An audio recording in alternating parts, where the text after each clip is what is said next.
Welcome to the Daily Chronological Bible. My name's Hunter, and we are reading through the Bible in chronological order as a single story. And that story is all about Jesus. It is a revelation of Him, and He has revealed to us the heart of the Father.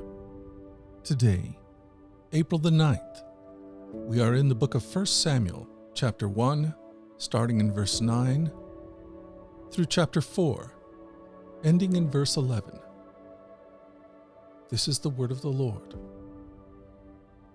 1 Samuel, chapter 1. 1 Samuel 1, verses 9 through 28. Once, after a sacrificial meal at Shiloh, Hannah got up and went to pray. Eli the priest was sitting at his customary place beside the entrance of the tabernacle. Hannah was in deep anguish, crying bitterly as she prayed to the Lord. And she made this vow, "O Lord of heaven's armies, if you will look upon my sorrow and answer my prayer and give me a son, then I will give him back to you. He will be yours for his entire lifetime, and as a sign that he has been dedicated to the Lord, his hair will never be cut." As she was praying to the Lord, Eli watched her. Seeing her lips moving but hearing no sound, he thought she had been drinking. "Must you come here to drink?" he demanded. "Throw away your wine." "Oh, no, sir," she replied. "I haven't been drinking wine or anything stronger. But I am very discouraged, and I was pouring out my heart to the Lord. Don't think I'm a wicked woman, for I have been praying out of great anguish and sorrow."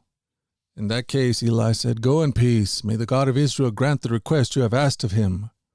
"Oh, thank you, sir," she exclaimed. Then she went back and began to eat again, and she was no longer sad. The entire family got up early the next morning and went to worship the Lord once more. Then they returned home to Ramah, when Elkanah slept with Hannah. The Lord remembered her plea, and in due time she gave birth to a son. She named him Samuel, for she said, "I asked the Lord for him." The next year Elkanah and his family went on their annual trip to offer a sacrifice to the Lord and to keep his vow. But Hannah did not go. She told her husband, "Wait until the boy is weaned. Then I will take him to the tabernacle and leave him there with the Lord permanently." "Whatever you think is best," Elkanah agreed. "Stay here for now, and may the Lord help you keep your promise." So she stayed home and nursed the boy until he was weaned. When the child was weaned, Hannah took him to the tabernacle in Shiloh. They brought along a 3-year-old bull for the sacrifice and a basket of flour and some wine. After sacrificing the bull, they brought the boy to Eli. "Sir, do you remember me?" Hannah asked. "I am the very woman who stood here several years ago praying to the Lord. I asked the Lord to give me this boy, and he has granted my request. Now I am giving him to the Lord, and he will belong to the Lord his whole life." And they worshiped the Lord there. 1 Samuel 2. Then Hannah prayed, "My heart rejoices in the Lord. The Lord has made me strong. Now I have an answer for my enemies.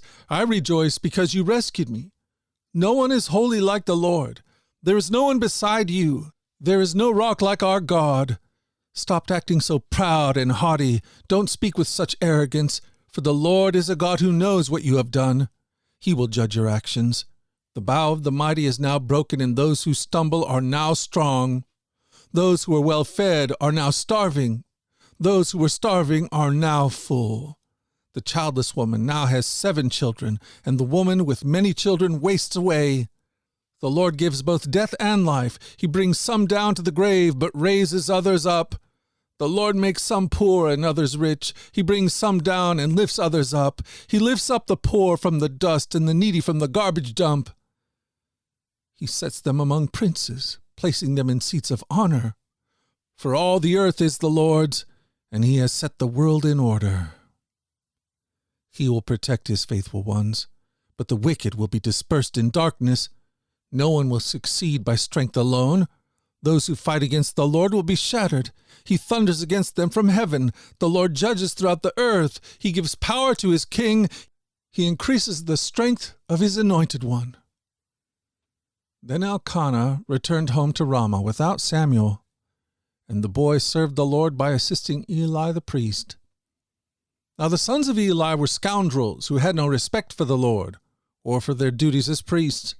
Whenever someone offered a sacrifice, Eli's sons would send over a servant with a three-pronged fork. While the meat of the sacrificed animal was still boiling, the servant would stick the fork into the pot and demand that whatever he brought up be given to Eli's sons.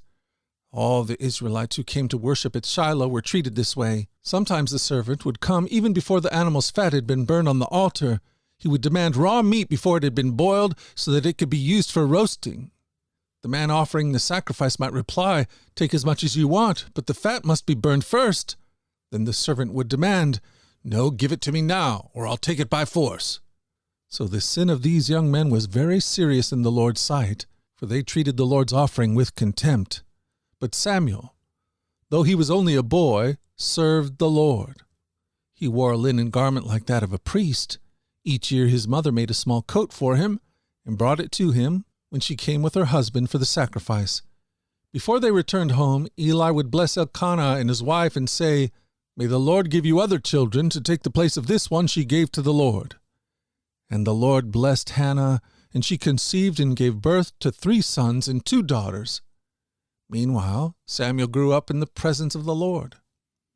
Now Eli was very old, but he was aware of what his sons were doing to the people of Israel. He knew, for instance, that his sons were seducing the young women who assisted at the entrance of the tabernacle. Eli said to them, "I have been hearing reports from all the people about the wicked things you are doing. Why do you keep sinning? You must stop, my sons. The reports I hear among the Lord's people are not good. If someone sins against another person, God can mediate for the guilty party. But if someone sins against the Lord, who can intercede?" But Eli's sons wouldn't listen to their father, for the Lord was already planning to put them to death. Meanwhile, the boy Samuel grew taller and grew in favor with the Lord and with the people.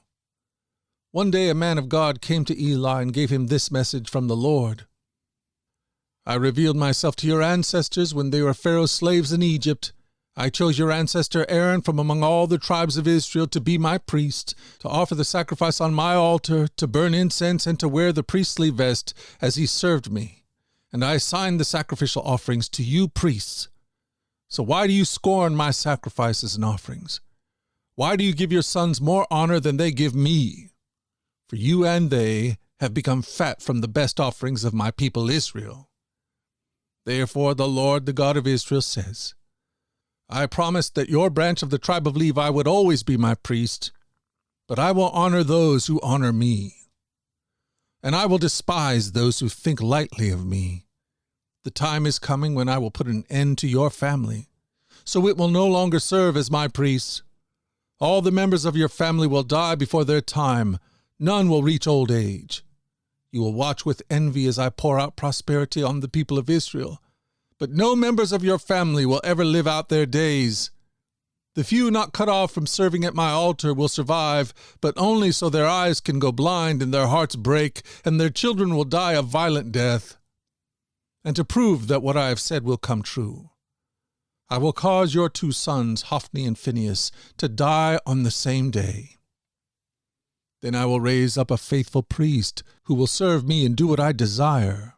I will establish his family, and they will be priests to my anointed kings forever. Then all your surviving family will bow before him, begging for money and food. Please, they will say, give us jobs among the priests, so we will have something to eat. 1 Samuel 3. Meanwhile, the boy Samuel served the Lord by assisting Eli. Now in those days, messages from the Lord were very rare, and visions were quite uncommon. One night Eli, who was almost blind by now, had gone to bed. The lamp of God had not yet gone out, and Samuel was sleeping in the tabernacle near the ark of God. Suddenly the Lord called out, "Samuel!" "Yes," Samuel replied. "What is it?" He got up and ran to Eli. "Here I am. Did you call me?" "I didn't call you," Eli replied. "Go back to bed." So he did. Then the Lord called out again, "Samuel!"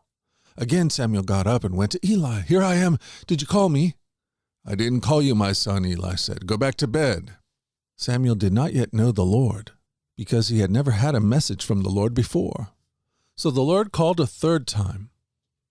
And once more Samuel got up and went to Eli. "Here I am, did you call me?" Then Eli realized it was the Lord who was calling the boy. So he said to Samuel, "Go and lie down again, and if someone calls again, say, 'Speak, Lord, your servant is listening.'" So Samuel went back to bed. And the Lord came and called as before, "Samuel, Samuel." And Samuel replied, "Speak, Lord, your servant is listening." Then the Lord said to Samuel, "I am about to do a shocking thing in Israel. I am about to carry out all my threats against Eli and his family from beginning to end. I have warned him that judgment is coming upon his family forever, because his sons are blaspheming God, and he hasn't disciplined them. So I have vowed that the sins of Eli and his sons will never be forgiven by sacrifices or offerings." Samuel stayed in bed until morning, and got up and opened the doors of the tabernacle as usual. He was afraid to tell Eli what the Lord had said to him, but Eli called out to him, "Samuel, my son?" "Here I am," Samuel replied. "What did the Lord say to you? Tell me everything, and may God strike you and even kill you if you hide anything from me." So Samuel told Eli everything. He didn't hold anything back. "It is the Lord's will," Eli replied. "Let him do what he thinks best." As Samuel grew up, the Lord was with him, and everything Samuel said proved to be reliable. And all Israel from Dan in the north to Beersheba in the south knew that Samuel was confirmed as a prophet of the Lord. The Lord continued to appear at Shiloh and gave messages to Samuel there at the tabernacle. 1 Samuel 4, verses 1 through 11. And Samuel's words went out to all the people of Israel. At that time, Israel was at war with the Philistines. The Israelite army was camped near Ebenezer, and the Philistines were at Aphek. The Philistines attacked and defeated the army of Israel, killing 4,000 men. After the battle was over, the troops retreated to their camp, and the elders of Israel asked, "Why did the Lord allow us to be defeated by the Philistines?" Then they said, "Let's bring the ark of the covenant of the Lord from Shiloh. If we carry it into battle with us, it'll save us from our enemies." So they sent men to Shiloh to bring the ark of the covenant of the Lord of heaven's armies, who is enthroned between the cherubim. Hophni and Phinehas, the sons of Eli, were also there with the ark of the covenant of God. When all the Israelites saw the ark of the covenant of the Lord coming into the camp, the shout of joy was so loud it made the ground shake. "What's going on?" the Philistines asked. "What's all the shouting about in the Hebrew camp?" When they were told it was because the ark of the Lord had arrived, they panicked. "The gods have come into their camp," they cried. "This is a disaster. We've never had to face anything like this before. Help! Who can save us from these mighty gods of Israel? They are the same gods who destroyed the Egyptians with plagues when Israel was in the wilderness. Fight as never before, Philistines. If you don't, we will become the Hebrew slaves, just as they have been ours. Stand up like men and fight." So the Philistines fought desperately, and Israel was defeated again. The slaughter was great. 30,000 Israelite soldiers died that day. The survivors turned and fled to their tents. The ark of God was captured, and Hophni and Phinehas, the two sons of Eli, were killed.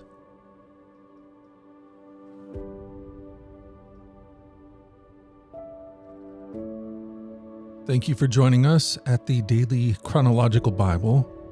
You can find out more about our other podcasts at dailyradiobible.com, where people from all around the world come to join us in this journey through the Scriptures, where we allow the Scriptures to point us to the God who is love, the God revealed to us fully in Jesus. Again, that website is dailyradiobible.com. Until tomorrow, let's go forward in God's joy. Let's let His joy be our strength. And let us always remember this, that you are loved.